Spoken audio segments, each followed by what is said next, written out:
Сколько у вас биткоинов? Да, да. Не хотите ли вы нам пожертвовать? Да. Хочешь мороженое? А пиццу? А пиццей? А пиццу?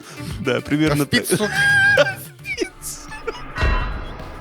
Нога гинеколог, да, наверное, так. Нога гинеколог, да, большой гинеколог. Ну, гинеколог, он вроде хороший как раз. Летят самолеты из Гагауза аэропорта. Привет, Гагаузленду. Привет, меценату. Гуцул в президенты. Кто не скачет на батутах, тот гей-роб. Опа! Рядом рубыны будут так. Кстати, говорит, девочки, хочешь стать мальчиком?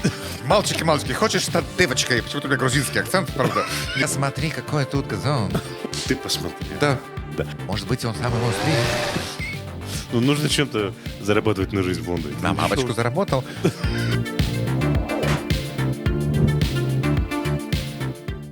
Приветствую всех, друзья. Вы слушаете, смотрите подкаст «Этого мне немножко таскать». Я Михаил Саркелей. Иван Святченко, Михаил. Мы вновь в Камрате. Опять мы в Камрате. 23-й, да, сегодня? Стоит ли считать? Ну как? Ну, можно и посчитать. Можно и посчитать. Друзья, рады всех видеть. Рады тому, что вы с нами. Не забывайте подписываться на нас, если вы этого еще не сделали.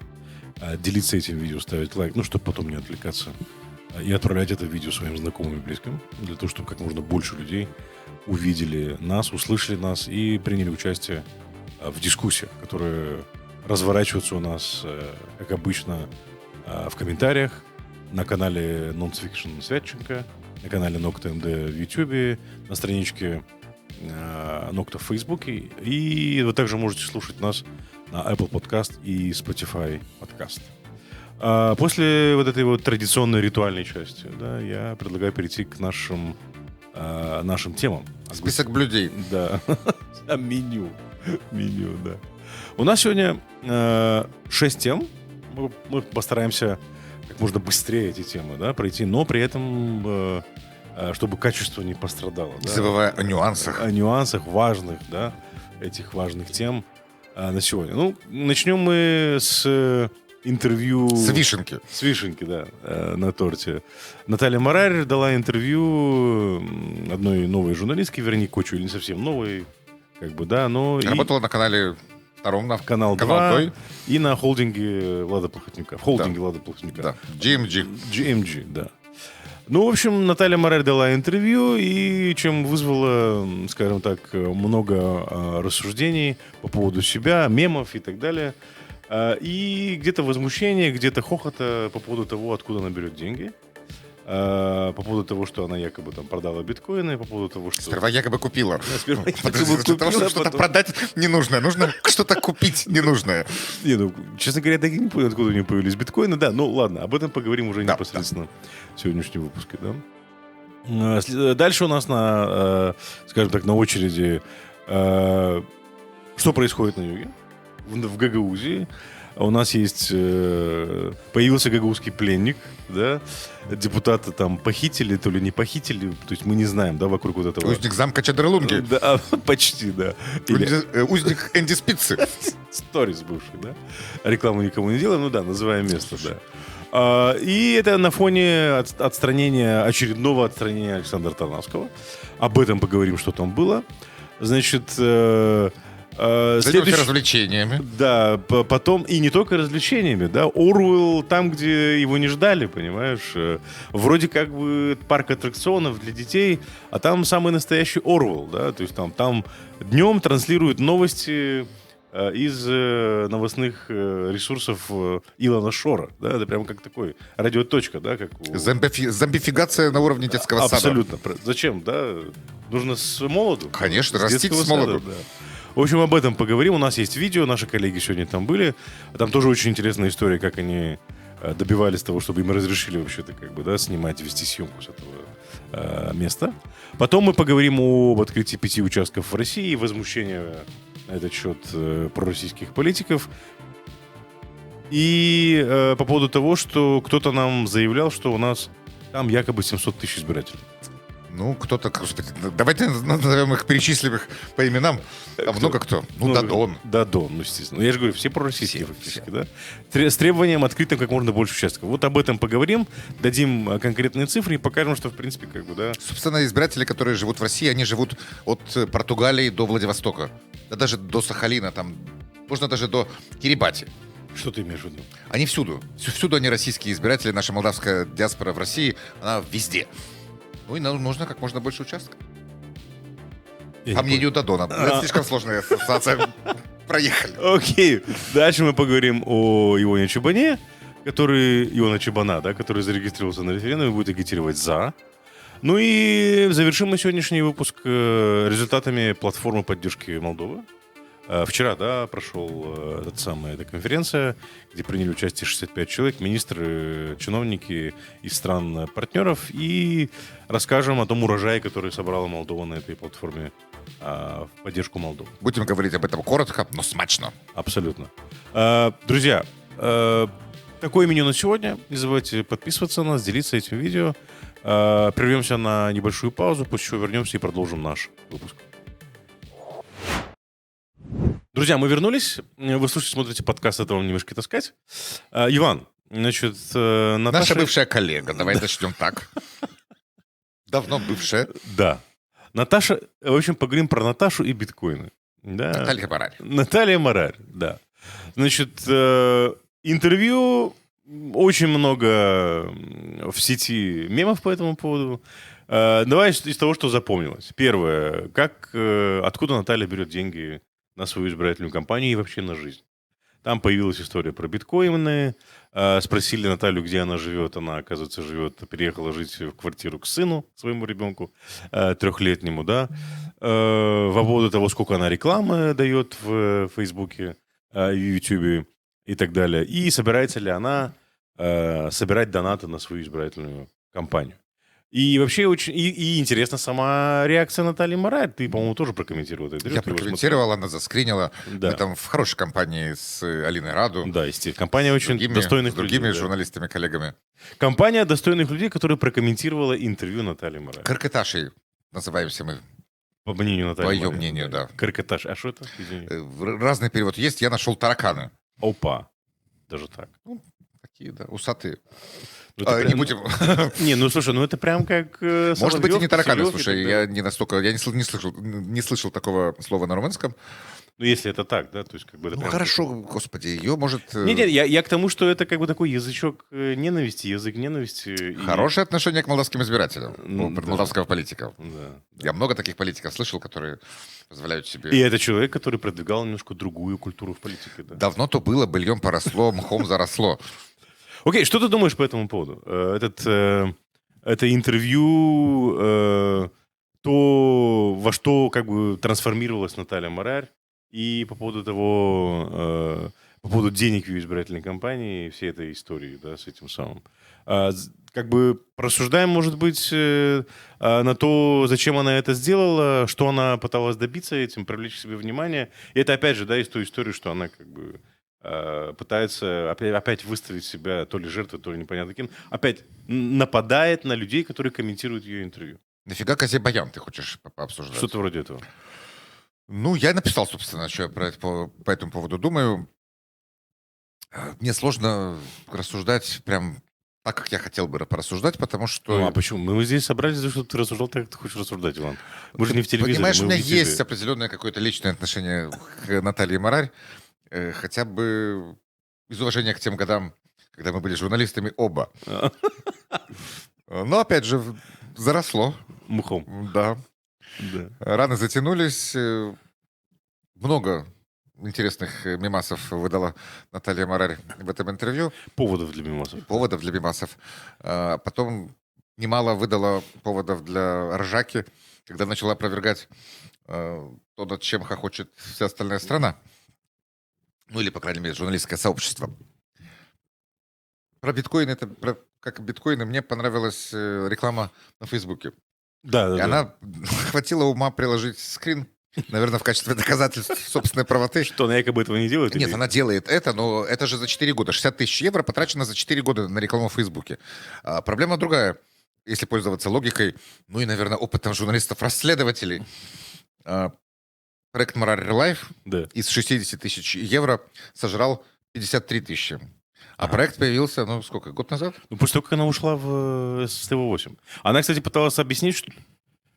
год назад, окей, после того, как она ушла с ТВ-8, да. И это она пыталась объяснить, что это за 4 года, и в том числе Ну, ты их провел, молодец, подсчеты, да, что из 60 тысяч 53 были потрачены. Там видно это все. Да. Она Она сама пыталась указывает. подсказать, что, как бы, извините, это оплачивалось еще и так из средств, которые были у ТВ-8. Соответственно, из средств грантодателей. Поэтому, как бы, ребята, не Да нужно... и биткоинами она тоже торговала все эти годы. Туда-сюда, туда-сюда. Криптоброкер. Да. Ну, в общем, 53 тысячи долларов она потратила, когда это был уже проект Мораль Лайф, Да. после того, как она ушла с ТВ-8, Да. и стала... Независимым журналистом. Да. Еще не стала политиком. Ну и, наверное, судя по рейтингам, вряд ли прям уж такие звездные перспективы. Ну, конечно, можно желать удачи, новых интервью, приятных, интересных, полезных, разбираемых на цитаты. Мы посмотрим и пообсуждаем. Я не думаю, что я буду еще смотреть. В Ну, принципе, подожди, ну ты уже смотрел. я смотрел, да. Ну, слушай, я посмотрел вот такой вариант журналистики общения господина Гонцы. Мгм. Георгий Гонцы, тоже нашего бывшего, я думаю, коллеги. Это было интересно и весело, потому что господина Гонцу несло. Наталью Мораль несло, может быть, на другой поляне, Но не меньше. но не меньше. Да. Но не меньше. Интересное зрелище. Наблюдаем. Да. Наблюдаем. Запасаемся попкорном. Запасаемся попкорном, да, и набираемся терпения. Да, я не совсем уверен, что нам хватит времени до окончания регистрации кандидатов в президенты. Ну, посмотрим. Я не очень уверен, что удалось ей все же собрать 15 тысяч или 25 тысяч необходимых подписей. Судя по таким интервью, хайп это вызывает, хохот это вызывает. А насколько это трансформируется в электоральный капитал, на мой взгляд, нет. Потому что пиар, просто как пиар, ну, рекламируешь себя как странного человека со странными взглядами, несешь ересь, Мгм. и та публика, на которую могла бы ориентироваться госпожа Мораль, тот потенциальный электорат, она же у нас не за Путина, да, она же за Европу. Ну, а как Но, правда, она- против референдума. Да, Там это кстати. сложные такие политические трансформации. Да, и потому что это говорит, что это хотелки Майи Санду. Да. Она за европейскую интеграцию, но она против референдума, потому что это хотелки Майи Санду. Хотелки. Хотелки, кричалки, шумелки, пыхтелки и ворчалки. Наташа Мораль. Да. Ну и Винни-Пуха. Не будем авторские права Да. отбирать. Очень интересный момент, понимаешь, она всех, когда, значит, случилось вот это с ТВ-8, я просто помню, да, она разразилась большим постом, где обвинила всех, что всем должно быть, по большому счету, плевать, и никого не волнует, не должна интересовать ее личная жизнь. Я с этим согласен. Да. я Но, совершенно не смотри, отрицаю. она сейчас в этой избирательной кампании приплетает своего несовершеннолетнего сына 3 года, да, прикрываясь тем, что как бы она живет в квартире своего сына. Образ Мадонны. Образ Дага. И вопрос, откуда у сына 3-летнего квартира? Ну, от И- папы если, вестимо. если ты против того, чтобы твоя семья обсуждалась в обществе, чего ж ты ее постоянно выставляешь и выпячиваешь? Как бы придумай же какую-то другую легенду по поводу того, откуда у тебя деньги. Ну, 3 года назад она же не баллотировалась в президенты. Не, ну подожди, 3 года назад она призывала всех не обсуждать ее личные дела. Но не баллотировалась в президенты. Ага. Все же меняется. Ну, так сейчас она, по-моему, то же самое делает. В этом же интервью, если я не ошибаюсь. Ну, как посмотреть? Может быть, это такие особые технологии. Сыграть мать-одиночка. Нет, ну тут, понимаешь, тут вопрос как бы, да, вас это не касается, но вас я буду оболванивать, используя свою семью. Вот Почему примерно. оболванивать? Ты Ну, что, как? доказал, что она кого-то оболванивает? Нет, так у меня вопрос, откуда 3-летнего ребенка деньги От папы? находятся? От папы. Ага. Есть у папы деньги на квартиру? Ну, я думаю, есть. А на биткоины откуда? Тоже от папы? Продала же она. Что она продала? Она продала одну квартиру и купила биткоины. Какая сложная такая вот схема. А потом тут же, знаешь, выручила много денег. И тут же прямо все в Facebook. Как и в инвестицию. В личный бренд. Все вложил. Все вложила в личный бренд. А налоги заплатила? Это вот Ион Стур задавался вопросом. Он там какую-то схему приводит, как надо поступать в нормальных взаимоотношениях с государством. Прирост капитала, что-то Да, такое. да, Я да. не очень разбираюсь в этом. И у меня ни биткоинов нет, ни квартиры я не продаю, ни в личный бренд 60 тысяч, к сожалению, евро пока не инвестировал. Но, слушай, я задумаюсь. Задумаешься? Да, ну, правда, сейчас биткоин же ж на пике, да, там что-то 70 тысяч долларов. Друзья, призываю вас высказать свое мнение в комментариях. Верите ли вы в историю Натальи Мораль про биткоины и про все остальное? Да? Есть выражение, Михаил, закупился на хаях, прокатился... Так что придется ждать падения биткоина. Кто ж пожелает падать биткоину? Нет, мы не желаем падать. Нам по барабану. Мне, например, по барабану. Да, ради бога, просто как бы... Я в него не верю, но Да. окей. Верим ли мы? Друзья, в общем, пишите... Что вы думаете про биткоин? по Сколько у вас этому биткоинов? поводу. Да, да. Не хотите ли вы нам пожертвовать? Как вот независимой У нас нет журналистики? криптокошелька. Слушай, у нас нет... Откроем? Открой, да, ради такого дела-то. Мы, правда, в президенты вряд ли будем баллотироваться. Да. Я не хочу. Ты не Я хочешь? тоже нет. Нет, вот... Эта инвестиция будет в будущее. Через 4 года здесь будет город-сад, и Михаил Серкили будет кандидатом в президенты. Иван Свяченко каким кандидатом? Я не хочу в премьер-министры. Нет, Иван, Ну, кем-то тоже с Божьей помощью будем. вряд ли мы будем Вряд кандидатом ли, через да. 4 года. Но зато будет много биткоинов. А вот я не знаю, откроем ли мы криптокошелек. Вот посмотрим, да. Пока мы просим наших уважаемых подписчиков, да, и те, кто за нами следит, высказать свое мнение по поводу того, верят ли они в историю про биткоины от Наташи Мораль. Да. То есть, Вот сегодня страницу Watchdog МД Да. Facebook временно забанил за жалобы наших возбужденных пользователей, которые обвинили Watchdog МД в продаже наркотиков. Да. Это под видео, где они разоблачают... Там они много кого разоблачают. Ну, Шора, в частности. В да, частности, и да. Но, правда, Платона, потом да. Facebook все же опомнился и разбанил страницу Watchdog. Видимо, не торгуют. Абсолютно. Убедился, что не торгует. Что не торгуют, да. Друзья, в общем, на этом я предлагаю, скажем так, завершить тему Да и патчи называется. с Да и Натальей, патчи. с Натальей Мораль и биткоинами. И прерваться на короткую паузу, после чего мы вернемся и поговорим о том, что происходит на диком-диком юге Республики Молдова, в частности в Гагаузии, как похищают или не похищают людей, и в чем причина всего этого. Да? В общем, не переключайтесь, скоро вернемся. Мы вернулись, друзья. Это подкаст «Это вам не ушки таскать», где мы обсуждаем молдавскую политику честно, со здравым смыслом и долей иронии. Иван, мы сейчас... Перемещаемся на юг. Да. Поговорим о недопохищении депутата. Расскажи, Михаил, подробности, потому что я немного запутался в этой истории, кто кого похитил, с какой не целью похитил. или не похитил. Что вообще происходит? В общем, история следующая. В пятницу должно было состояться заседание Народного собрания. Специальное заседание Народного собрания. И обрати внимание, по одному единственному вопросу. В повестке дня был один единственный вопрос. Это повторное отстранение Александра Тарнавского. Они как-то зациклились. Да, что-то там, да, у них какая-то зацикленность на Тарнавском. Они Тарнавского один раз уже отстраняли от должности. Он был вице-спикером. Да, заместитель председателя Народного собрания. Он занимает уже очень долгое время должность вице-спикера по квоте негагаузской национальности. Ага. Есть такое положение в законодательстве Гагаузии, которое предусматривает, что одним из заместителей председателя Народного собрания должен быть депутат, который не гагауз по национальности. Ну, он не гагауз по национальности, соответственно, он уже там и в прошлом созыве, и в позапрошлом, по-моему, занимал эту должность. В общем, как-то так. А нужна национальность ШОР. Я не знаю.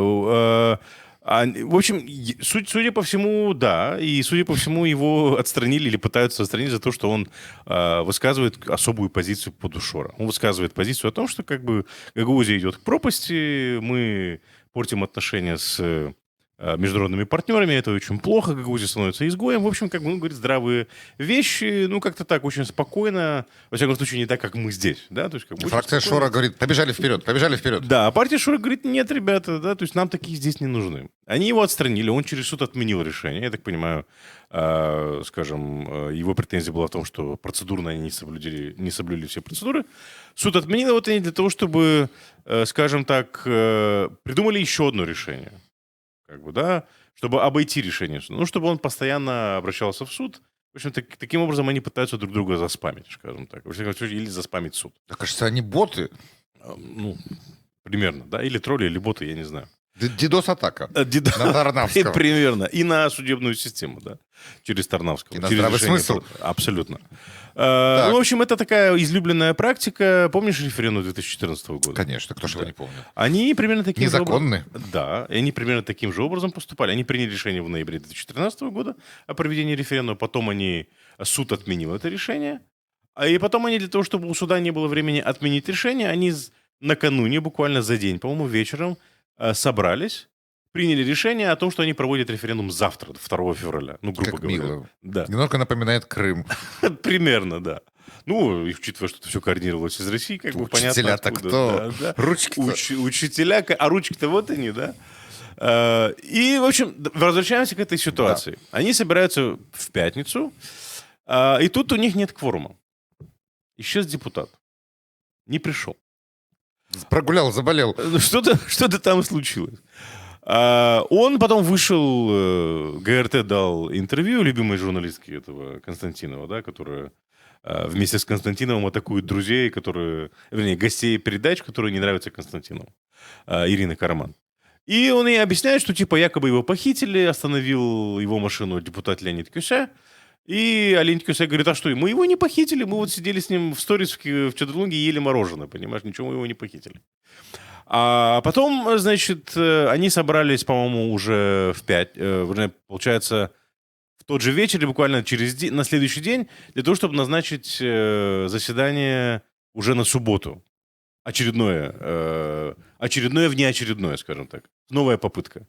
И, насколько я понимаю, как бы обезопасили так, чтобы Динжос больше никуда не пропадал. Что они с ним сделали, то ли как бы он в гостинице у кого-то ночевал, как бы для того, чтобы все были уверены в том, что он придет на заседание и будет кворум. Какие интриги.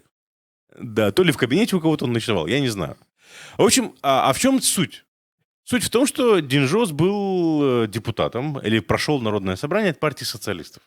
И тут социалисты говорят, ты чё, пацан? И тут ты чё, пацан, как бы попутал, как бы, да, мы тут вкладывались в тебя. Хочешь мороженое? Игорь Николаевич приходил за тебя, агитировал, да? Хочешь мороженое? А пиццу? А пиццу? А пиццей? А пиццу? Да, примерно А в пиццу? Пиццу. Ну, примерно... Снился мне в пилз, говорят в Российской Федерации. Мороженое хочешь? Это самое, да? И, в общем, они решили ему предъявить, знаешь, как бы, что такое. Кинуть предъяву. Говоришь на языке политическом. И причем там интересно, по-моему, на последнем внеочередном заседании, где уже повторно отстранили, где уже был кворум, Константинов зачитал заявление этого самого Динжоса, депутата из Авдермы, которого то ли похитили, то ли не похитили, о том, что он покидает фракцию социалистов и переходит в свободное плавание, становится независимым. Понимаешь? Напоминает историю про молдавского одного депутата-гинеколога. Напомни, пожалуйста. Я не помню, на Г его фамилия. Он возглавлял... Ну, гинеколог. Гацкан, на Г гинеколог, да, наверное, так. На Г гинеколог, да. Большой гинеколог. Ну, гинеколог, он вроде хороший как раз, в отличие от всего остального, то, что на Г. Гацкан. Да. И вот его похищали, держали где-то в заложниках в автомобиле.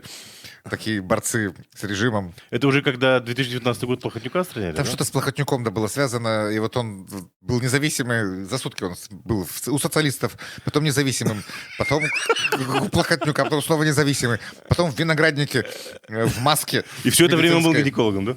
Гинеколог там все время был, да. Какая-то профдеформация произошла, видимо, нестабильность. Ну вот, а этот, кстати, он ветеринар, что ты понимал, да?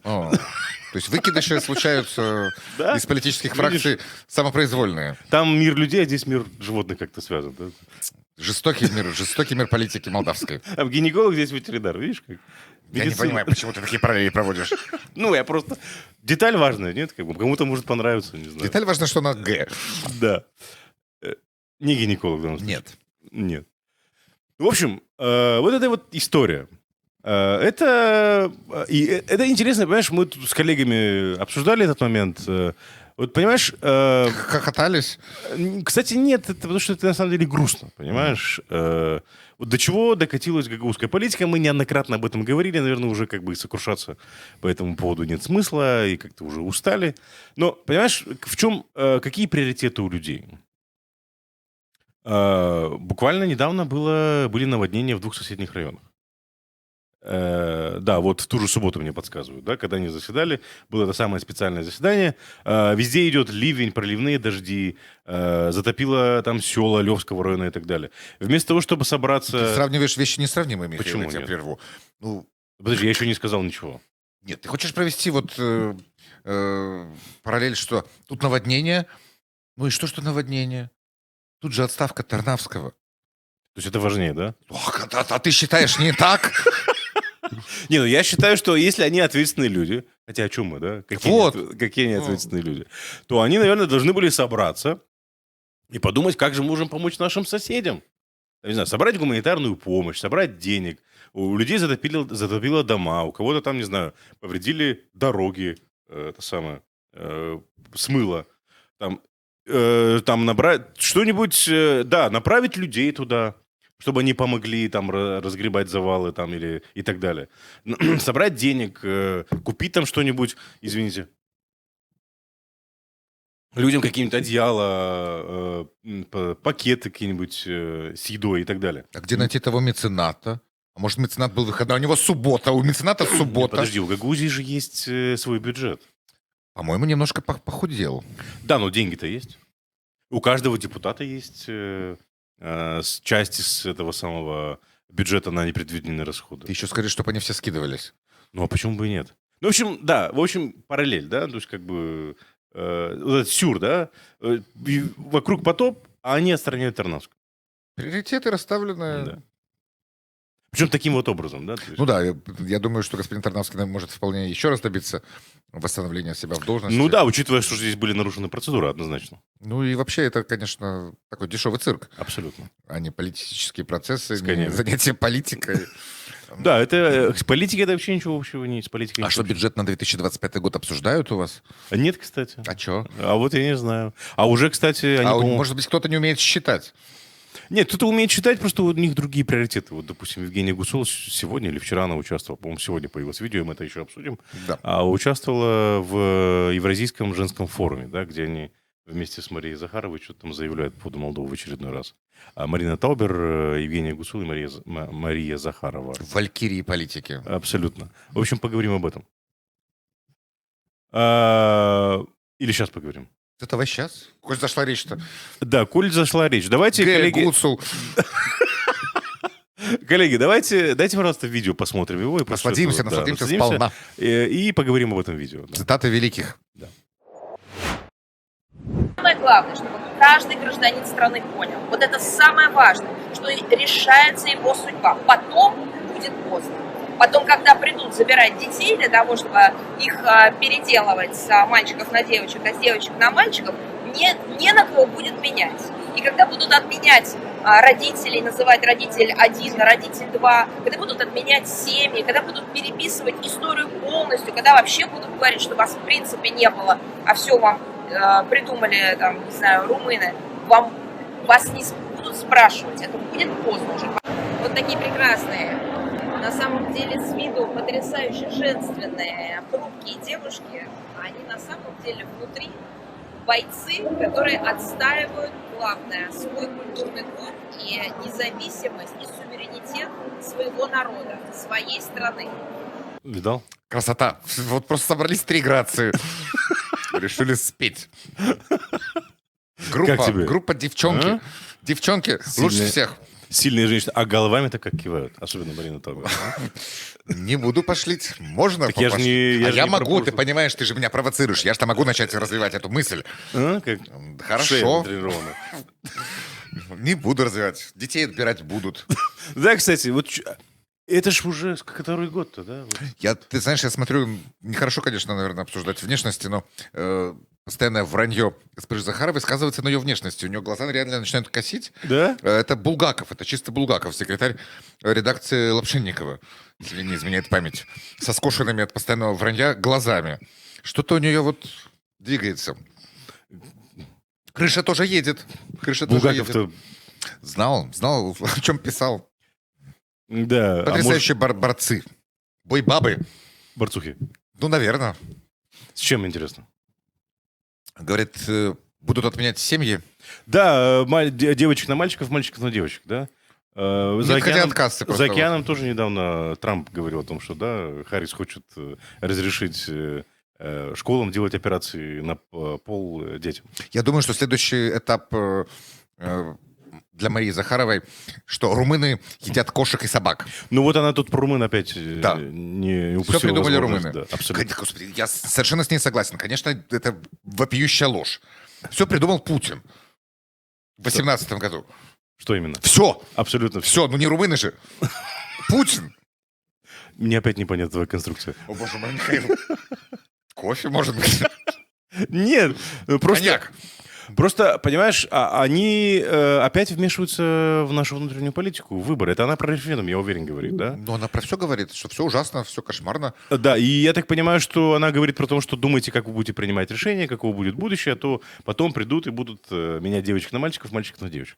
Вот она 100% про это. Да? Ну, И они делают кампанию почему-то там, в Петербурге, на Евразийском форуме, Лидеров. женском форуме, Лидеров. лидеров женщин. Там же выступала Валя Стакан, Это кто? Наша, это. председатель Совета Ивановна. Федерации, Валентина Ивановна, да, бывший губернатор Санкт-Петербурга. И когда ты в первый раз ее заметил, Валентина Ивановна? Ее выцепили так, вот буквально как из грядки выдернули моркву. Она была какой-то заместитель посла В Греции. в Греции, да. Давно, я давно живу, давно я помню это. Я думаю, господи, ну вот искали по всему миру специалиста, нашли. Ну вот какую карьеру сделала. Ну и примерно то же самое Евгения Гуцул, смотри, да, была в колл-центре, тащила шоровские деньги из России в Молдову, смотри, башканом стала. От ноготочков-то. Знаешь, у Путина, у путинской России, у ГБшников, у ФСБшников, да, Карьеру одна калька. делают любые. Кто был Если ни- бы она еще... кто был никем, тот станет башканом. Ну, не знаю. Выбирали-то ее здесь, подкупали-то здесь избиратели. Ну, так это же было... Продавались они не Путину, Это да? же дело не хитрое, дурное дело не хитрое, понимаешь? Когда ты покупаешь... у тебя есть возможность купить столько людей, сколько тебе надо, а надо было купить 27 тысяч человек, то башкана можно сделать кого угодно, даже Евгению Гуцул. Я думаю, когда же госпожа Гуцул потребует себе большей доли? Ее юзают как вот в хвост и в гриву. Но я думаю, к 4-му году своего первого башканского срока, я надеюсь, это будет последний. Какой да. ты оптимист. Все-таки ты думаешь про четвертый Ну, год. послушай, как бы, да. Что-то может произойти раньше. Я думаю, что ничего не произойдет. Почему? А уголовное дело, ты думаешь, у нас не расследуется? Ну, а что, как уголовное дело? Это уголовное дело, судя в каком состоянии находится наша судебная система, оно может длиться еще... Вот дело с Илоном Шором так и не закрыто до сих пор. Решения Высшей судебной палаты нету, а дело Евгении Гуцул еще только в первой инстанции. И не возразишь тебе ничего? И я думаю, что с такими темпами у нее есть шанс переизбраться еще и на второй срок. Ну, как переизбраться? Чтобы организовали ее переизбрание, в кавычках, да, и на второй срок. Я все-таки думаю, что избиратели Гагаузии, жители Гагаузии, граждане Республики Молдова, после потенциала, который невозможно развидеть, все чаще и чаще задумываются, а не постыдно ли цирк представляет их интересы в государстве, в Гагаузии, как в автономии. Может быть, по-другому начинают мыслить, нет? Ну, смотри, я думаю, что здесь пациент скорее мертв. Я, как бы, к сожалению, это констатирую. Я имею в виду способность гагаузского сообщества думать такими категориями, да, то есть, как бы, если поддержал Путин и люди Путина, значит, они считают, что это съедобно. Не надо думать, с нами тот, кто все за нас решит. Высоцкий. Да, и тут я бы, скорее всего, обратился к тем, кто еще не утратил эту способность думать. Имеется в виду к электорату, который в значительной степени не в Гагаузии, а за пределами Гагаузии, который голосует и готов голосовать за европейский путь развития. Да? То есть, как бы, посмотреть на Гагаузию и понять, какой пример и что нам готовит путинская Россия в масштабе всей Молдовы. Ужаснуться, дамы и господа. Да. И прийти на референдум. Да, и прийти на референдум, и Подумать, проголосовать, сказать. и прийти на выборы, и тоже сделать свой выбор, да, потому что, как бы, это же совершенно очевидно, и совершенно понятно, что готовит Путин. И они же то же самое хотели в Бельцах сделать. И фактически сделали. Если бы не сняли одного кандидата, второго кандидата, то Марина Таубер сейчас уже была бы и примаром Бельцели, и потом и кто там, Виктория Шапа, да, или как ее? Там, Да, в общем, не суть, да. Это... Коршунова. Нет, ну, Коршикова, да? Нет, Коршикова. В общем, блин, там их столько было. Запутаешься. Да. В общем, тут, скорее всего, нужно говорить тем и надежда на тех, кто еще не утратил способность аналитически мыслить, для того, чтобы они посмотрели, что готовит нам Путин на примере этой Гагаузии. И вот, пожалуйста, вот это вот, кто был никем, то станет всем, понимаешь? Сегодня управляет Гагаузией, и абсолютно то же самое хотел это сделать. И для масштаба всей страны, мне кажется, это Ирина Влах. Ну, бандиты и потенциал. Да. Мурки, да? Жмурки. Да. Не Вот углубляем примерно то же тему? самое. Ну, в общем, на этом, наверное, и завершим, да, тему с диким югом, да. Начали с депутата похищенного или не похищенного, да, и того, как он интересным образом переметнулся к Шору типа независимые, да, от социалистов. И это, кстати, хороший пример того, как Шор каннибализирует социалистов. И социалисты молчат. И у них, Почему? ну, я не знаю, Может, у его них, не жалко. у них давно был способ, у них же не было несколько возможностей убрать Гуцул. Не голосовать за ее исполнительный комитет. Они проголосовали. Сделать все возможное для того, чтобы не принимать ее избрание, да, то есть инициировать, ну, грубо говоря, как, знаешь, кот в консервной банке, да, стучать, кричать.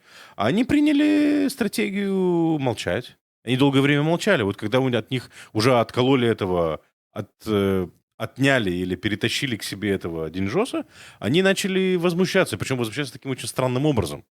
И опять никаких заявлений, идти на действия, которые граничат с действиями Уголовного кодекса, статьями или из Уголовного кодекса. Потому что как бы мы до сих пор не знаем, похитили они его и не похитили. Судя по всему, там что-то было подобное. Да? Что у них было? Не знаю. Мороженое ели, понимаешь, в сторис. И этот депутат заявление не подал.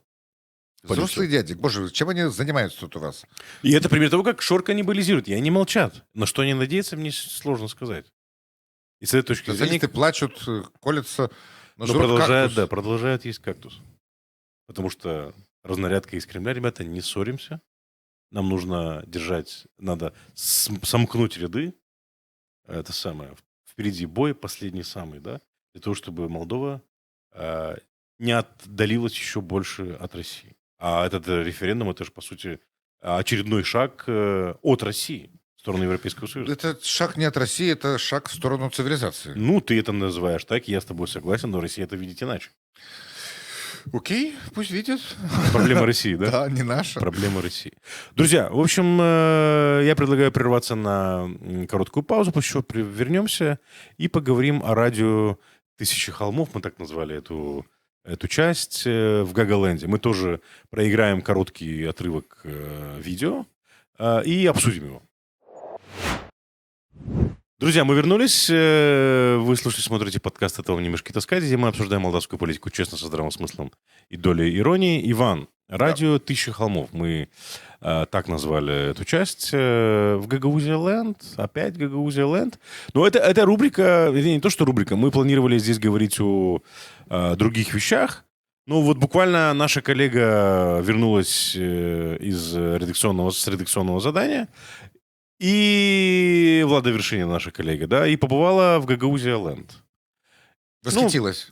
Да, они туда зашли, они мне рассказывали, как их долго не пускали, как согласовывали, да, вроде как бы публичное место, вроде как бы они должны были это передать примарии, но оказывается, для того, чтобы там снимать, нужно просить разрешения, да. Это секретный объект. Абсолютно, да. То есть как бы и просили их там согласовывать, и говорят, так нам нужно разрешение, так я же не говорю, что вам нужно разрешение. Так о чем мы здесь вообще обсуждаем, говорят наши коллеги. Ну, чисто перетереть. Кому-то там позвонили, спросили одно, второе, третье, десятое. В общем, в конечном итоге наши коллеги засняли. И что они засняли? Давайте посмотрим короткий видеоотрывок, друзья. Не ставит перед Кишиневым задачи решить эту проблему до интеграции в Евросоюз. Это очередная предвыборная ложь, при этом наглая и пустая. Все прекрасно понимают, что Молдова не вступит в Евросоюз ни с Приднестровьем, ни без Приднестровья. Ни через 5 лет, ни через 55. Все это сказки, которые Запад вешает молдаванам для того, чтобы они верили в якобы счастливое будущее. Никакого Евросоюза не будет, заявил Шор. При этом последствия действий европейской власти уже сейчас можно увидеть в республике, отметил он. Если говорить о европравлении, то сегодня мы можем увидеть европравление в Молдове последние 4 года. Самое плохое качество жизни за последние 30 лет. Именно в эти 4 года. Вот это и есть европравление, отметил Шор. Очередные выборы президента Молдовы пройдут 20 октября, в один день с референдумом о вступлении в Евросоюз. Вот это то, что нужно детишкам, понимаешь? Радует, Михаил, только один факт, что там нет детишек. Там нет никого. Это единственное, что... А так вообще, конечно, Оруэлл орет. Просто вопиет. Ну вот, да, то есть как бы построили для детишек, потому что детишкам якобы негде отдыхать. И вместо музыки ля-ля-ля-ля-ля-ля. Да-да-да, ля-ля-ля-ля-ля-ля. Им читают политические новости Да. с цитатами Илона Мироновича. Ну, это интересный подход. Опять же, растят с молоду избирателей. И та же самая риторика, которую мы буквально, там, не знаю, минут 10-15 назад слышали от Марии Захаровой, да? Кажется, это Европейский продуманная Союз. продуманная пиар-акция Да, что-то То такое есть похожее. они пытаются сделать так, чтобы даже у молодых, у маленьких детей не возникали Тени никакие сомнений. мысли, тени сомнений. Да, что потому да. что через 55 лет Молдова все равно не вступит в Европейский Союз, говорит Илон Шор. Верьте ему. Я уверен, что если Республика Молдова, она вступит в Европейский Союз, через 55 лет будут здесь люди, которые будут ходить в этот Гагаузеланд. Я надеюсь, через 55 лет его там не будет. Но если он будет, допустим, да, они также будут верить, что Молдова не вступит в Европейский Союз. Ну, Хотя она слушай, уже будет там. Да, у нас частенько не замечают очевидных вещей. Что Молдова независимая страна, например. Молдова все ужасно, все кошмарно, мы все нищие, ходим по грязи, жрем говно. Все у нас ужасно. Собаки болеют, кошки дохнут, птички на лету падают. Потом морозы, опять же, потом зима приходит, она всегда ужасная. Весна хуже, чем зима, потому что все разливается, и град. Лето жарко. Люди забывают очевидные вещи, да? Ну что мы И не- живем все-таки. Мы живем. Все-таки мы ходим в магазины. Ну, в каждом уже райцентре полно супермаркетов. Ну, для чего-то же они открываются, эти супермаркеты, да? Там стоят товары. Там есть очереди людей. Да. Ну, для чего-то ж люди Куча, покупают, наверное, огромное количество машин в Кишиневе, пробки. Да. понимаешь? Кто это? Кто это? Эти инопланетяне сюда прикатили и нищенствуют, и бедствуют. И все такие обездоленные. И без прибавок шоровских, ну, не прожить. Ты посмотри. а. Да. Да. Нас всех спасет этот сраный меценат. Мало того, что в каждом районном центре, уже в Гагаузии, не только в районном центре, уже в маленьких селах, ну, с населением не меньше 5000 человек уже появляются национальные торговые сети, имеется в виду эти магазины продуктовые, там, Линеллы, Локалы и так далее. То есть это мы плохо живем, да? Канализации нет, но есть карусели. Да. Это ж приоритеты, расставим приоритеты. И Илон Миронович вещает из этой точки, да? Там в этой как-то новости, да, можно назвать? Новости от Илона Шора. Политинформация, Там да. есть одна честная фраза. Это какая? Последняя. Выборы президента состоятся 20 октября вместе с референдумом за европейскую интеграцию. Хоть Честно? в чем-то они не соврали. Бэкграунд сделали честно. На ура. 5 баллов, 10 баллов, 100 баллов по журналистской этике, беспристрастности. А все остальное? Ну, что уже на Г. На Г. Все остальное на Г. Не гинеколог. Включая дикцию вашего прекрасного диктора. Как-то, ну, не очень по-русски. Не очень. Давай еще поговорим, знаешь, о чем? Значит, кому в Гагаузии жить хорошо? Кому? Внезапно тут по активистам Илона Шора лучше всех в Гагаузии живет Михаил Сыркелей. И он Вау! виноват, да. И он виноват в том, что все остальные живут плохо. Ну, во-первых, нет канализации в Камрате, да? Да, Михаил Сыркелей виноват. А кто виноват? Ну, а кто?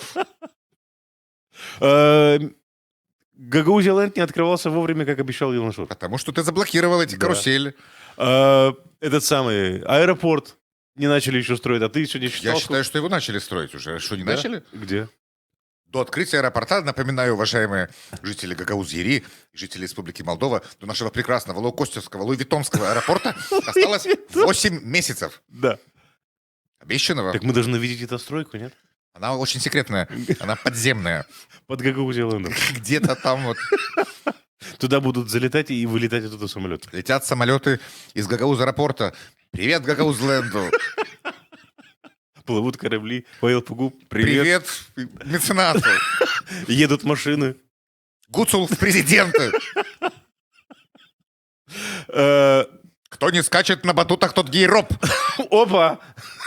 Это будет вещать из этого. Из радиоточки. Кто последний, тот... Да. Рядом румыны будут так, кстати, говорит, девочки, хочешь стать мальчиком?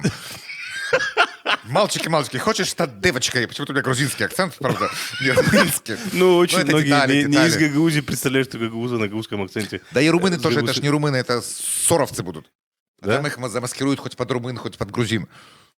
Это у них такая фантазия, да? Конечно, ну вот, собственно, И вместе это с будет аэропортом. транслировать из всех экранов, да? Да, как счастье. И еще будет портрет Путина. Как тот фильм с этим, как его, с Джимом Керри, где он там в каком-то проекте участвует в телевизионном, вот примерно так. Да, ну очень известный фильм, но у меня всегда... Шоу Трумана, да, спасибо, подсказывает режиссерская, да. Вот это самое настоящее шоу Трумана они пытаются создать в Гагаузии. Хьюмана шоу. Ну, примерно. Да. Ну, в общем, так. Фильм «Оно», знаешь, вот есть такой. Давайте вернемся... «Оно» и «Шор». Да, мы здесь хохочем, да, как бы, да, но на самом деле это не каламбур, это на самом деле есть над чем подумать. То, что они продвигали как проект, который якобы нужен детям, и без которого гагаузские детки, ну, никак не проживут и никак не смогут развиваться, да, оно превратилось в вот эту вот, извини, вот эту вот помойку информационную, да, где они людям пудрят мозги с утра до вечера. Я уверен, что там они крутят не потому, что там нет детей, а потому что они уже четко продумали, как они будут использовать этот объект. Они будут использовать для того, чтобы промывать людям мозги. И я не удивлюсь, если скоро в Гагаузии появятся еще где-то такие радиоточки, откуда они будут вот эту вот пропаганду людям... Нон-стоп. Нон-стоп. Абсолютно. Я видел очень прекрасный сюжет на вашем ГРТ. ГРТ же у вас тоже шором захвачено? Да, общественное телевидение, Общественное напомним, телевидение да, которое Гагаузии. финансируется из наших денег, да. Там цитаты, опять же, цитаты великих. С удивлением обнаружил, что, оказывается, мы вообще в друзьях с ним на Фейсбуке. Некий юрист, вроде бы Иона Кику, Юрия Мерджиняну, Ага. профессор Динулим. Динулим. Да, но он, правда, на прекрасном русском языке вещает. Родители ему рассказали, что в школах детей заставляют аплодировать портрету Майи Санду. Опа. Что это такое, возмущается Юрий Мерджиняну. Адвокат, юрист, да. Что это? Это же Северная Корея. Я думаю, ну ты же все-таки... Он не какой-то там сопливый начинающий политический деятель. Ему, ну, явно далеко за 50. Ну да. И вот он несет вот эту вот... Много слов на букву Г А то, сегодня, что происходит много слов в на букву Х. А то, что происходит в Гагаузии, не замечают. Да? Не. Абсолютно. Ирина Влахина вообще никто не замечает. Из этих вот оппонентов Майи Санду, которые, за которыми торчат уши Кремля и все остальное. Они как-то не замечают, что происходит в Гагаузии, то, во что пытается превратить Шор в Гагаузии, и как Шор пытается использовать как трамплин для дальнейших действий на национальном уровне. И этот самый чистый Оруэлл, да, который происходит в Гагаузии. Вот, пожалуйста, Гагаузия Ленд. С другой стороны, конечно, лучше прямо с утра начинать. Встаешь утром, вот не чаек попить, не в туалет сходить, не зубы почистить, а сразу целовать портрет Шора. Потом, ладно, чаек можно попить, пописать, сходить, целовать портрет Гуцул. Ну и дальше, что там у вас по списку? 35 Ну, у я вас надеюсь, в до народном этого, собрании? до этого не дойдет. Ты надеешься? Да. А ты оптимист? А знаешь, почему оптимист? Потому что хорошо живешь. Ты все украл у народа. А он дает людям 1800 лей, без которых О, люди прожить не могут. да. Понимаешь? А ты не даешь? Я не даю. Ты все сам. Все свое. Все себе. Все себе, жадный. Все себе, да. В общем, друзья, вот очередное свидетельство того, все тайное становится явным, да, то есть зачем Шору нужен был этот Гагаузия Ленд. Вот, пожалуйста, да, мы понимаем, что он его использует для того, чтобы промывать деткам мозги. Он будет Не только деткам, не только деткам. Там все-таки родители да, еще конечно. случаются. Он будет туда их свозить, потому что сами туда люди по себе не приедут, да. А он будет их туда свозить на выходные, организовывать мероприятия и потихонечку вот эту пропаганду вещать. Пропаганду вещать, которая очень вредна, очень пагубна. Но, я надеюсь, люди, те, кто смотрят, как бы понимают, о чем идет речь и что происходит в Гагаузии. Наш милый, добрый Пеннивайз. Друзья, прервемся. Да, а дальше? Споешь? Нет? Нет, господи, ну, это просто... Нету песен. Нет Там песен. сразу пожирает же, ты помнишь этот клоун? Да, Злой да. американский. Да. Стивен Кинговский. Да. Друзья, прервемся. Надеюсь, до этого не дойдет. Хотя, кто знает. Кто знает, у вас прям полигон политических технологий нового поколения Которые пожирают, информационной войны. пожирают абсолютно все, да. Или как сожрали Мозги Гагаузию. сжирают. Абсолютно. Друзья, прервемся на короткую паузу, после чего вернемся и продолжим наш выпуск. Друзья, мы вернулись. Вы слушаете, смотрите подкаст «Этого не мешки таскать», где мы обсуждаем молдавскую политику честно, со здравым смыслом и долей иронии. Иван, открытие избирательных участков за рубежом. В России открывают 5 избирательных участков. На 11 или даже на 12 меньше, чем на прошлых президентских выборах. Печаль, Печалька. грусть, Да. тоска. И это, скажем так, повод опять для воплей, криков и критики относительно того, что якобы там 700 тысяч избирателей. Якобы им нужно дать возможность проголосовать. Но цифры как-то не бьются. Совсем не бьются. Абсолютно. Вот как-то они не сходятся. Цифры. Давай приведем несколько цифр с прошлых выборов. Да? Президентский. Президентский выбор 2020 года. Во втором туре выборов 2020 года за рубежом проголосовало 263 185 избирателей. За Майю Санду 243 605, за Игоря Додона 18 498. В России, значит, приняло участие 14 068 избирателей. И тогда открылись 17 избирательных участков. 17 участков и 14 тысяч голосов. Да. По-моему, в Италии открыли 22 избирательных участка, если я не ошибаюсь. Да, тогда там самая активная явка была из диаспоры, если я не ошибаюсь. 22 избирательных участка. По-моему, да, так было. А здесь 17. И тогда возникает вопрос, зачем так много избирательных участков в России нужно открывать? Даже если поверить вот этому бреду о том, что 700 тысяч граждан Республики Молдова находятся на территории РФ, они же не голосуют. Не на президентских, на предыдущих выборах, по-моему, 6 тысяч человек, живущих в России, проголосовало. Ну, как бы, вот. Я сейчас пытаюсь сосчитать, сколько на избирательных участков в Италии было. 300 избирательных участков на прошлых выборах, пожалуйста. Да? Ну, в Италии как раз сомнение в том, что там живет одна из крупнейших молдавских диаспор, по-моему, нет ни у кого. Абсолютно. Даже, может быть, и у мецената вашего гагаузского. Но он не совсем гагаузский, да? да? Он же не совсем гагаузский. Да, не надо Он же из оскорблять Аргиева, Гагаузию. да, Вот это да, вот я с да, тобой, да. вот тут я с тобой полностью согласен. Ну, бывают такие странные затмения разума. Так сложились обстоятельства.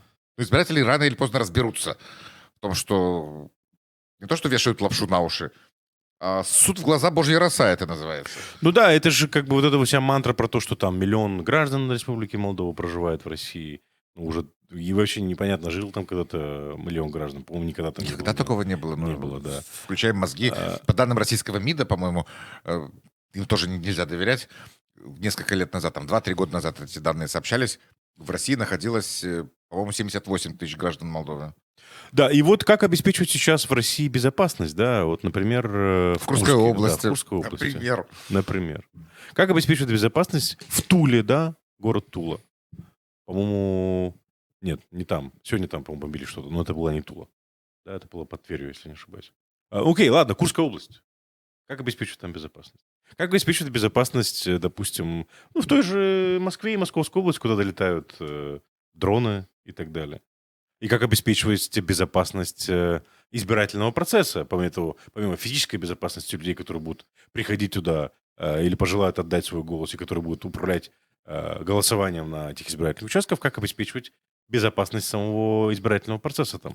Если в консульствах, в посольстве Республики Молдова в России процесс осуществления избирательного права проконтролировать можно, если мы доверяем дипломатическому корпусу, который представляет нашу страну, вроде мы должны же доверять, то... За пределами, да? То за пределами Москвы, Санкт-Петербурга, в Ханты-Мансийске там, да? Что Да, такое там должно быть? Да, в Липецке, в Краснодаре, Сочи, Санкт-Петербург, вот там, да.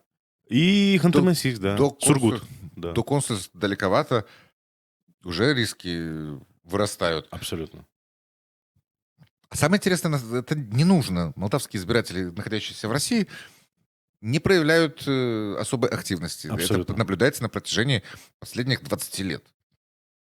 Участки открываются каждый раз при коммунистах, при Альянсе за евроинтеграцию раз, два, три, при Тимофте, Плохотнюке, Додоне. Всегда вот звучит перед любыми избирательными кампаниями национального масштаба, что у нас много граждан в России, нам нужно для них открыть много-много-много-много-много участков. А те не голосуют. И не ходят. Не ходят. И не ходят на эти выборы. Зачем Да. открывать? Ну, да, например, да. Особенно вот во время Особенно войны, сейчас, да, войны. которую ведет Российская Федерация против Украины. На этом предлагаю прерваться, Иван, да, это проговорили. Предлагаю прерваться, и после чего вернемся и поговорим о Ионе Чебане, который со своей партией МАН зарегистрировался на референдуме и будет голосовать «за». И еще про одного политика, не менее интересного и яркого, во фраке. Да, об этом тоже поговорим. Друзья, не переключайтесь, скоро вернемся. Друзья, мы вернулись. Вы слушаете, смотрите подкаст «Это вам не мешки таскать», где мы обсуждаем молдавскую политику честно, со здравым смыслом и долей иронии. Иван, Ион Чебан, твой тезка, Или не тезка? Он даже Ион Васильевич, как я. Иван Васильевич. Да. Ив Чебан, Да. Иван Да. Чебан, Но Ион только я не Чебан. баллотируюсь в мэра Кишинева, не собираюсь этого делать. Мы совпадаем с ним только в позиции по поводу референдума. И то, мне кажется, моя позиция намного более честная, чем позиция Иона Чебана. Более искренне, да? Ну, да. Но ты- Претендую на это. Но ты не ездишь по На Европе. Красной площади фотографировался, но давно, один раз. Ты не ездишь по Европам и не агитируешь людей. Шайдераю в Италии нет. Нет? Нет. В Испании тоже он, в Нет. Барселоне, по-моему, был, Нет. да? Но при этом был на референдуме 2014 года антиевропейском, очень активно ездил по Гагаузии и призывал всех голосовать за таможенный союз. Он такой непоследовательный. У нас наш Ив Чебан. И в Чебан. Да. Как тебе, Он кстати... такой ветреный. Его мотыляет, как что-то в проруби. В проруби, знаешь, вот иногда что-то мотыляет. Я не понимаю. Иногда вот из пророссийского вектора его заносят в проевропейский, иногда наоборот. Но участки делятся. Ливневая канализация по-прежнему не работает. В Кишиневе. Да, ну я про Кишинев говорю, я житель Кишинева, я вижу, что второй год Но второго зато мандата очень много билбордов и ситилайтов в городе. с такими откормленными рожами. Конечно, не мне говорить про откормленную рожу. но И я мне хотя бы тоже. не на билбордах, не в команде И мэрии тебя не Кишинева. представляют как профессионала, да? Нет, меня представляют как профессионала, но просто не на билбордах.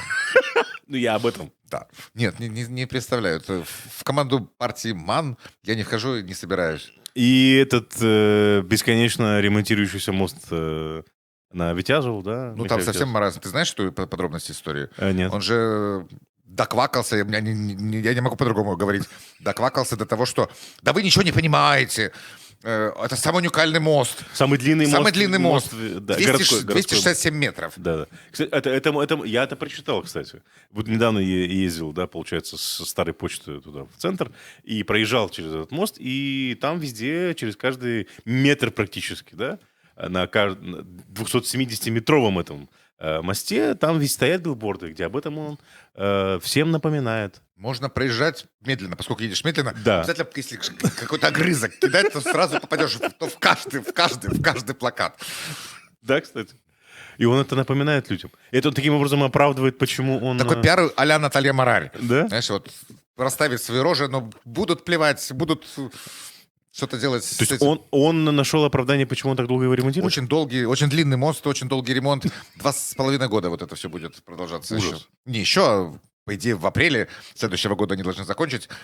А что там ремонтировать? 267 метров дорожной части. Самый длинный мост, городской мост. Какой-то вот, да, там какой-то тип мостов. Да. Все равно какой тип. Если вот с китайцам, прекрасным партнером господина Чебана по политическим процессам сообщить, что 2,5 года, это даже не построить же, да? Они же его ремонтируют. Да. Они его не строят. Что отремонтировать, асфальт переложить. Ну, там, конечно, какие-то инженерные коммуникации тоже они делают. Ну, Подожди, получается... они бы китайцы бы его расстреляли, как коррупционера. Да. Учись у коммунистической партии Китая. Так ему же, получается же, месяц избирательной кампании, которая отводится на референдум, не хватит, чтобы убедить всех, раз он так долго ремонтирует мост. Как же он за месяц может убедить людей Нет, я проголосовать за? думаю, он же не участвует в президентских выборах. Не, ну он же участвует в референдуме, он должен убедить людей голосовать за. Соответственно, он заинтересован в том, чтобы на референдуме больше 50% избирателей, пришедших на избирательные участки, Ты прям вот проголосовали за. каждому слову Иона Чебана веришь, да, как вот наши странные избиратели города Кишинева, которые за него проголосовали. Нет, так я просто пытаюсь понять. Не верь, Михаил, не Не верь. Что-то там может быть в стороне от здравого смысла и от честности. Так, а в Потому чем- что мы видим еще второго кандидата. Да, Не Ковкалюка. кандидата, кто он там у нас? Политика, да? Да, Политик? из Лондона. Из Лондона. Стоит во фраке, в На бабочке. фоне Вестминстера, по-моему, да, он вообще... По-моему, вообще- парламент, там Биг Бенд. Вот. Ну да. Честные. Политически жертвенные. Да. Генерал В бабочке. с бабочкой. Лорд. Лорд. Лорд. Знаешь, как нужно делать королевский акцент? Меня недавно научили. Нужно говорить немножко в нос. И так тихим голосом. Интересно, он так? Настоящий принц Чарльз, разве ты не видишь перед собой? Только же бабочки нету. Посмотри. Руками машет. Очень хорошо. Биг Бен Принц Чарльз обычно надо руки в карман Ты сует. посмотри, какой тут газон. Опа. Английский. Может быть, он сам его стриг. И в перерыве, да? В перерыве занимался политикой. Ну, нужно чем-то зарабатывать на жизнь в Лондоне. Лондон На мамочку заработал. А с другой стороны, понимаешь, кого он убеждает в Лондоне? Наверное, Вячеслава Платона. Да? Вячеслав Платон сомневается, что в этих шашнях Майи Санду ему нужно участвовать. И Наталья Мораль тоже убеждает, что не нужно участвовать в шашнях с Майей Санду. Так он же за. А Ковкалюк-то умнее всех их вместе взятых. Ты посмотри на эти туфли. Ты посмотри, Биг Бен сейчас будет бить. О, эти автобусы красные, даблдекеры. Он хочет здесь такие же в Кишиневе. Ну, я думаю, просто хочет как бы вернуться к прежним своим занятиям. Они все хотят вернуться к прежним своим занятиям. Точно. Да, но плохому танцору, как известно, много чего мешает. Ну, окей. А стихи-то он писал? Ты читал его стихи? Ну, это, конечно, субъективная оценка филолога, лингвиста, профессионального журналиста, пишущего человека, пишущего неплохо, будем говорить. Скажем откровенно, неплохо. Не буду говорить «золотое перо» в Хорошо. Республике Молдова. Да. Нет, не буду. Мне не понравились. Вообще нет. Нет. Ну, это такой, это уровень, ну, совсем для дошкольников. Мгм. Плохие рифмы, плохая просодия. А в целом, конечно, когда человек пишет стихи, это неплохо. Значит, что-то у него в душе есть. Но Интересно, поскольку у что? генерала полиции, обвиняемого в коррупции, Да. есть что-то в душе, И в преследовании журналистов. там много чего там. Много чего, да. Зеленка, ты помнишь этот прекрасный креатив, когда Молдова встала из гроба Да. на открытие? Это ж надо, представляешь себе, притащить гроб Да, на кстати. начало своей избирательной кампании. Это его избиратели, по-моему. Это Эпачо, да? они Нет, делали. это была Молдова. Нет, имеется в виду, это его активист, его избирательная кампания Да, на местных это его выборах. политтехнологи. Да. Так что, слушай, у Натальи Мораль еще горизонты и горизонты. Да. И еще зеленкой кого-то обливали, по-моему, на тех же Ну, выборах. так, собственно, да. вот самое-то главное делать. В чем обвинять господина Ковкалюка? Зеленкой облил. Все остальное это бог с ним. Да, кстати. Да, не то, чтобы- не то, что- Зеленка вот у нас Да. тут. А то что? А коррупция, преследование журналистов и так далее. Я думаю, даже пытки И там оппозиции. случались в молдавской Да, полиции. Безусловно. Ну, в общем, так, друзья, вот такие вот интересные персонажи будут агитировать за Европейский Союз. Ну, а мы будем слушать их, слушать других, делать собственные выводы и голосовать мозгом. Да. И не ориентироваться на них. Хотя они тоже граждане имеют право. Да, конечно, все имеют право. Абсолютно. Мы наша демократия, диктатура, прости. Да. Диктаторски вводим Ты забыл? решение, как голосовать на референдуме. На первом уроке все целуют фотографию. Не целуют, аплодируют. Аплодируют. Целовать будут Шора. Ага. А сейчас пока аплодируют. Это в Аплоди- следующем мандате уже будут целовать и цветы возносить. Но не Шур. Ну нет, ну-ка, здрасте. Кто победит Да. на президентских выборах? Друзья, прервемся на короткую паузу, после чего вернемся и продолжим наш выпуск. Друзья, мы вернулись. Вы слушаете, смотрите подкаст «Это вам не мешки таскать». Иван, у нас осталась последняя тема. Очень коротко пройдемся. Очень важное событие, без иронии. Только со здравым смыслом. Абсолютно. Это платформа поддержки Молдовы. Уже очередной год. Третий год, по-моему, она проходит. Да? В пятый раз, по-моему, она Пятый собралась. раз, окей. А год не помню. По-моему, Да. В пятый раз она проходит. 385 миллионов евро грантов и кредитов.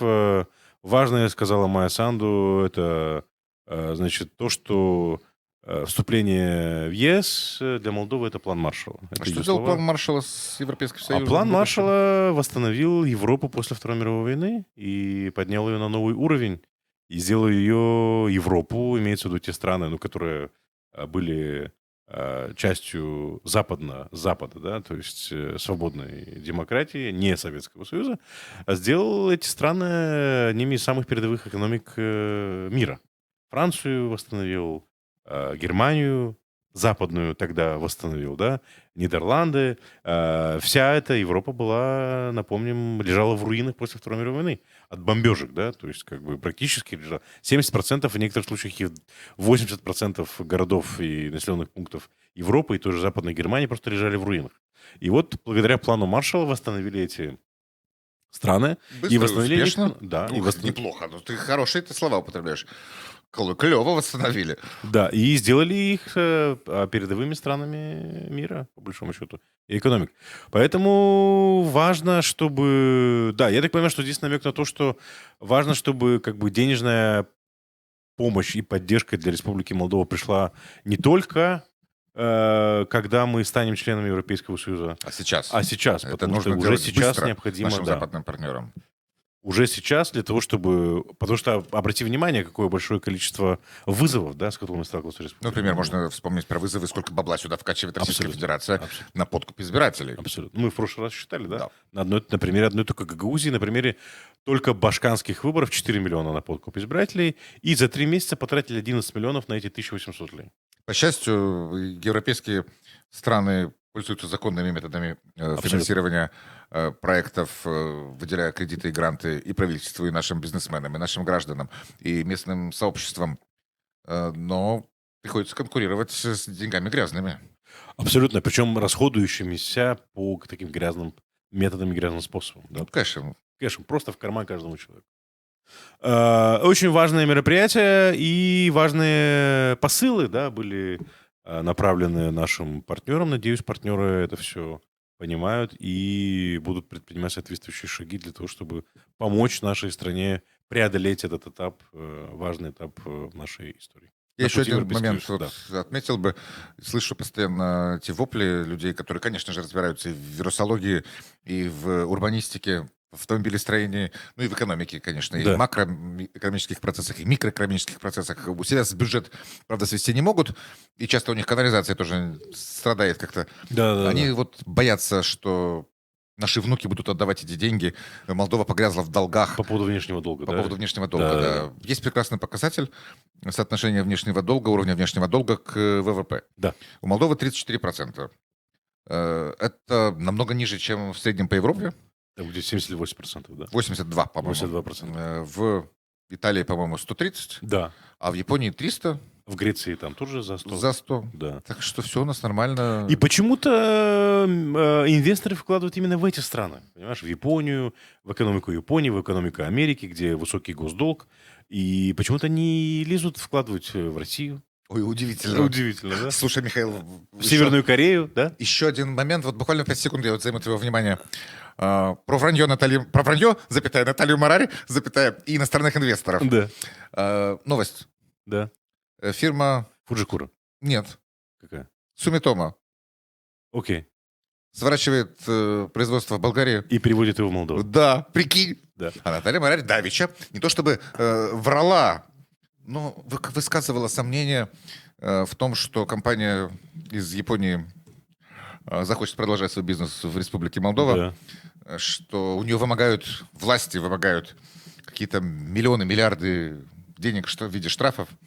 Все плохо. И они вынуждены были отсюда уйти. Да. Они не то, что не уходят, они прям приходят. Да. И сворачивают свой бизнес в В других. Болгарии Да. И, переносят его в Молдову. пожалуйста. Так что, не все так плохо. Да? А если верить Наталье Морель, конечно, ужас и кошмар. Да. А если верить меценату вашему, нет, лучше не верить. Вообще. Вот именно, да. Да вот на этом сегодня закон. Лучше не верить им. Здоровей будешь. Да, абсолютно. Друзья, мы благодарим вас за то, что вы были с нами сегодня. Не забывайте подписываться на нас, делиться этим видео, отправлять его своим знакомым.